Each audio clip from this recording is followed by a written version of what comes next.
One of the things which absolutely fascinates me that you started in the age of full X, 16 mm, 35.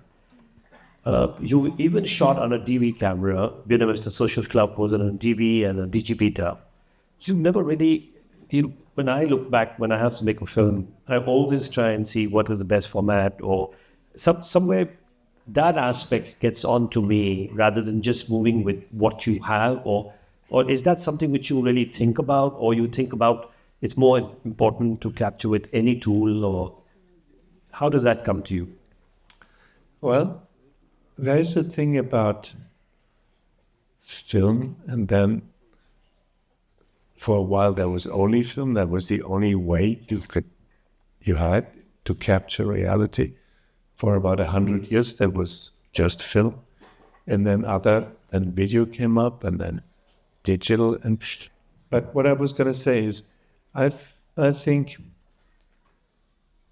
most films try to capture their own time. I mean, of course, there are historic films and they go back in time, but most films take place at their own period. Most films, like right now. So, and I always felt that you could best capture the spirit of your own time and the temperature of the period where you were living in with the tools of that time. So when video came up, I thought it was interesting.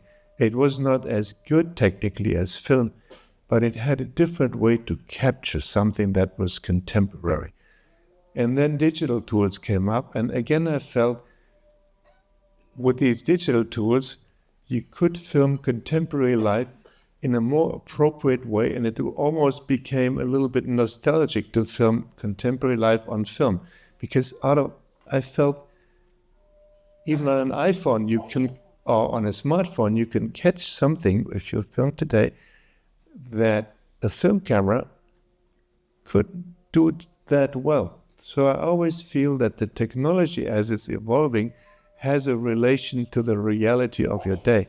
So I felt that a lot of the tools I got to know in the course of my filmmaking career, I was happy that I had no instruments because I felt they had a different access to the life of people. And I feel now that a digital camera has access to reality and is more immediate than if you take up a film camera and use a photochemical process to reach reality today. So I think there is a relation between contemporary life and the technology of each as it is evolving. So I was always curious what these new technologies were adding to my palette and if I could do something that I couldn't do before. And I feel that always have enriched what I can do to have access to the present tense.